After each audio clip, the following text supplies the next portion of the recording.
And happy Friday. I am coming here today because I did want to go ahead and do a video for today, which is Friday. So, with that being said,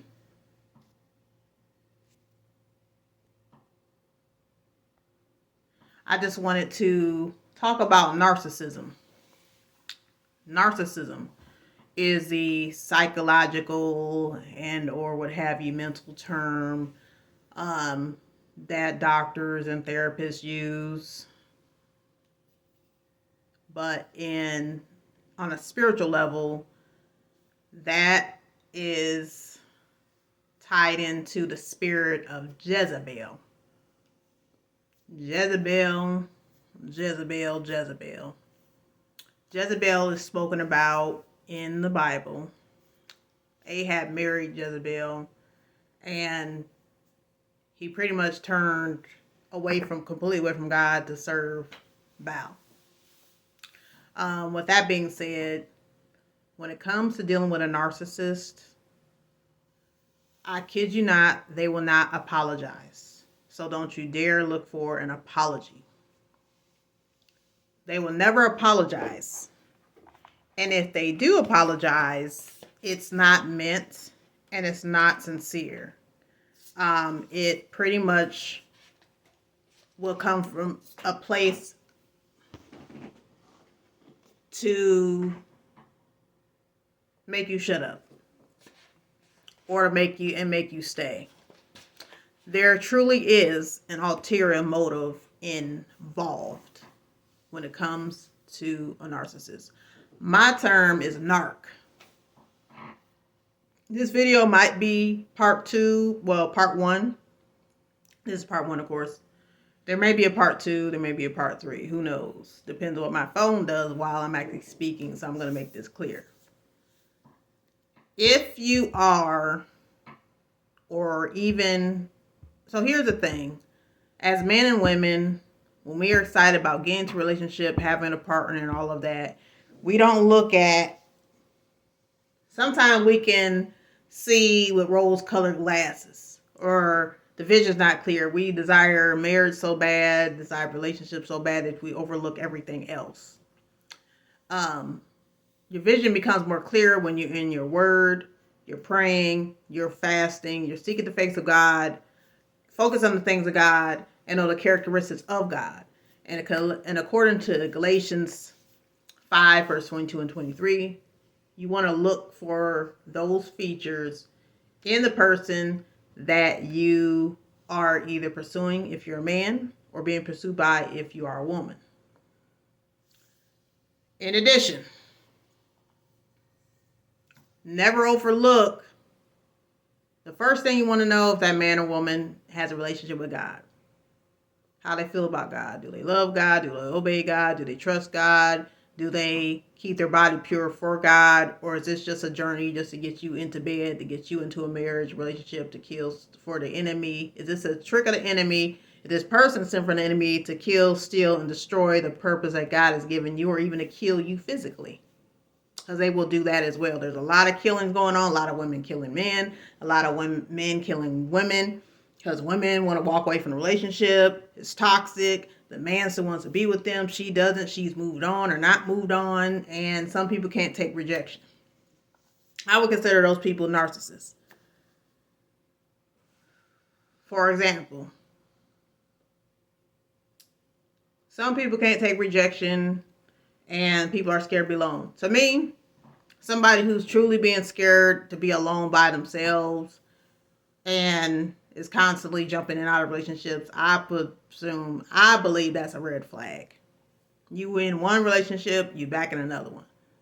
You cannot be by yourself for no iota, no second, no minute, no hour, no day, no month, no few weeks, a year, 2 years, or what have you.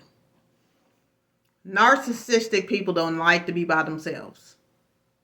A narcissistic person can go from one relationship right into another because they don't want to be alone with themselves. They would have to actually sit there and focus on what it is that they did and did not do wrong in a relationship A narcissist does not want to do that. They want to move on, find the next partner, find the next person who is going to feed their ego. They're not going to be alone. Ever. I can attest to that. Me and her dad split up years ago. And I kid you not, he was in another relationship, already seeing another woman. Well, he was doing cheating and everything anyway. But he had moved in with another woman, like, right after sliding out of this door, he's right into somebody else's door. So, he had mama issues, he had daddy issues, he didn't want to acknowledge those things. And I didn't want to acknowledge that. And I should have just seen, I was young, so I should have listened, to my mom. People who were saying different things, and looked at the red flags. As men and women, especially women, we will ignore the red flags, knowing that there's trouble, and we still will try and go that route. Try to still go this way towards trouble when God clearly gives us signs. Even when I was in my bed of sin, God gave me it. And I got with that guy when I was 17 years old, going on 18. He was 3 years older than I was. And when we split, I was 22, about to be 23 years old that year. And he was 24, about to be 25. So he was born in 77, I was born in 80. And what broke the camel's back with that relationship is I caught wind. My little brother came to me. Well, my brother came to visit me, but that's not what broke the camel's back. But my little brother came to visit, and just things like he was saying, and I was just playing it in my mind and thinking about how I would want my kids to grow up. I want them to grow with somebody who's going to be disrespectful of them, to see how their mom's going through this, that, crying, upset, and everything else? Or do I want them to have more of a healthier environment? I chose my kids more than what I want to do. I chose them. And I kid you not, I went through a lot, even breaking, moving. I secretly moved because he was verbally abusive, mentally abusive, financially abusive, physically abusive, not spiritual abusive. I would say not spiritual abusive because he never interfered with my relationship with God. But it was just a terrible relationship. At the beginning, it was fine. Of course, that's what it is. It was at the grandiose period. I can break all this stuff down. But I do have a customer of mine who actually have wrote a book called Hidden in Plain Sight about narcissism. And I will share the Amazon link if I go back to this video. But she talks about her experience with narcissists. And sometimes when it comes to narcissists, or man or woman being a narcissist, that spirit attaches to that child or to that person if they have experienced trauma. So that could be trauma from a previous relationship, or trauma with their parents, or their parents just having them on a pedestal. They can't do no wrong. They can do everything right. They can't do no wrong. Their parents enabling them to be Miss or Mr. Know-it-all, think they know it all, and nothing that they do is wrong. No one has never held them accountable, never been given no accountability. That can breed narcissism, or better yet, the spirit of Jezebel can attach itself to that child. The spirit of Jezebel can be in operation in a man or a woman. There is no gender.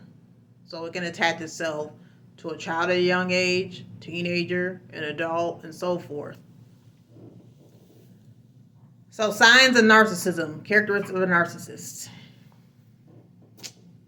I got 10 for you. Well, Nah, I say I got 7 for you. They never apologize when they are wrong. If they do something wrong to you, to hurt you, to belittle you, or undermine you, it's your fault. They think they are God's gift to men or women. They are liars to themselves and to anyone around them that they want to fool. They strive to master manipulation. They're cunning. As I mentioned, they can be financially, spiritually, emotionally, and physically abusive. They only care about themselves. Or better yet, they care about themselves as far as what they want, but deep down, they're not all who they want to be either. They are jealous, which I believe I made it to 10 or past 2, about to. They are jealous of you.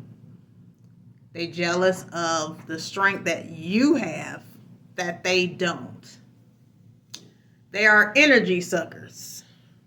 So if you notice that you're around this person and you were like all energetic before and you feel like your energy is being drained, feel like you're mentally drained, you're emotionally drained, and you are physically drained, you're tired. Better yet, what is all the time if you're around them, you live with them, or if you have a tiredness that comes on you when you are around them, your energy is being drained. The Jezebel spirit is not the only thing that's in operation. Spirit division. So if you're a single father, single mother, they'll try and come between you and your children. Many of them have not experienced true love from their parents, from their father or their mother. So any affection that you give to your children, your sons, your daughters, or what have you, they're jealous of that. They never had that with their own parents. And they can fake and say that they live, they have, and they had an excellent childhood and all of that, but what they might have had everything financially from their parents, but not true love, the love that comes from God, and the love that a parent, a father or mother should have for their child. So they will fake the funk and swear up and down their lives have been great, and it really hasn't been. It has not. So those are some characteristics. They'll throw the rock and hide it. So they have a plan mastered all this time against you or against your family, and they will throw the rock, plan it. The plan comes into fruition, and they act like they didn't have nothing to do with it. They'll point the blame to somebody else. As I mentioned earlier, they'll blame somebody else. They don't love you. They love what you do for them, what you provide for them. That's it. That's all. And many of them, if it's a man or woman, some women are looking for a home, some men are looking for a home. So if you never had, you can't say that narcissists genuinely love you. And you can't say you genuinely love them. You love the idea of them, the facade that they showed you when you met them. I know for sure that at the very beginning, when I met their father years ago, he didn't come off to me as narcissistic. I didn't know him. I was in a relationship with him. I didn't hear anything bad about him after the split. But I know he was dating some other girl before he got to me. But they do of course, you want somebody that's attractive. And another thing, I will tell you this. You will know if you're in the presence of narcissists if every time you come around, your smile is wiped off your face. If you're smiling, giggling, laughing about something, and you are expressing joy, the joy that you have that the world cannot give to you, and they say something out of the way about you, they're overly critical. I know I went over 10. But I'm just flowing with what I've got coming. They are overly critical about you. Or if you say something about them, they will have literally a heart attack If you say anything about them, oh, why you say that about me? Oh, I thought you this, and that, and da da da da. You know, they have a full blown heart attack. They can't take it. What they dish out, they can't take. They can be cheaters. You think they be 100% faithful with you? They out there cheating. I know their dad. It's funny now, but I know their dad was out there cheating. And trust me, men and women, if you've been cheating on, it ain't got nothing to do with you. It got something to do with them and whatever they lack mentally up here, or they feel like it's an ego boost. Because of whatever cheating he was doing, that had nothing to do with me. Thank God I wasn't providing no sexually transmitted disease, none of that. Thank God for my children and all of that good stuff. But no, I can go on and on, but I'm not going to. But please be careful who you dating, who you marrying.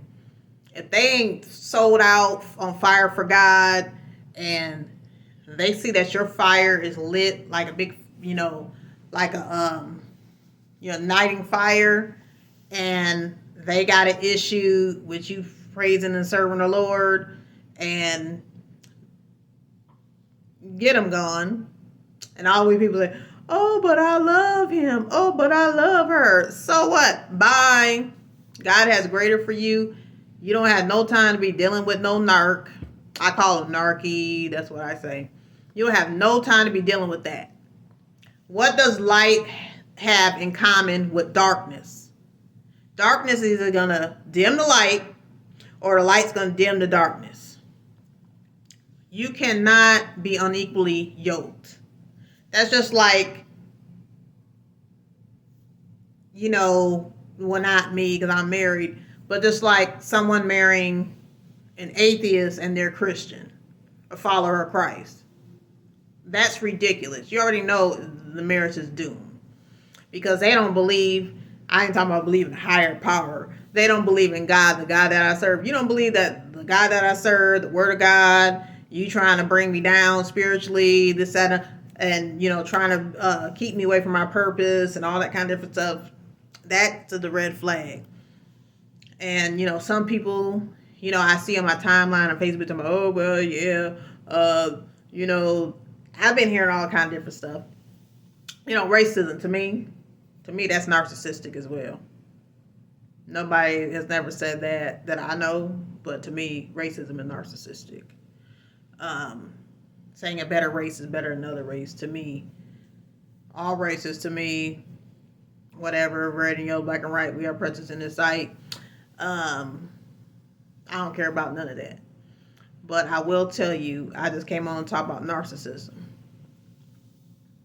When somebody comes into your life and you start losing things, it can be for your hair, you start gaining weight, losing hair, gaining weight, losing your job, your car, everything. That man, I was with years ago. I had one of the decent job, best, easiest job I ever had. I had small kids. I had unlimited overtime. I had a car, my job, my apartment. The apartment that I did get was I got by myself without him when he was in jail. Back in 2001, he was locked up. I was pregnant with our second child. I got that apartment by myself. Moved in there by myself with a little bit of help with my car, getting things in. And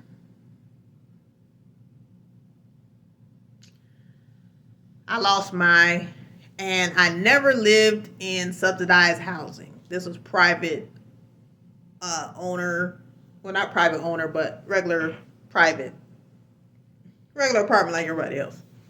That did not have any subsidized housing. With him, I lost my apartment. Well, I lost my job, lost my apartment, and then after moving to the new place, I lost my car because we had split up. He slashed my tires. He slapped 3 of them and left one not flat. I didn't understand that, and I had to start all over. I had to get on in 2003. I had to get on welfare. Was it 2002? Well, whatever month it was, I had to get on welfare. What do you call that? Well, I already was getting food stamps. My income was a little lower than what's supposed to. Um, but I ended up getting more food stamps. End up getting the cash assistance. Um, and of course, I was getting medical because of the income poverty guidelines. But I had to build myself from the ground up. And and according to the state of Ohio, you had to file child support in order for you to get cash assistance or any other things. So I had to file child support. He didn't want to pay child support for his children.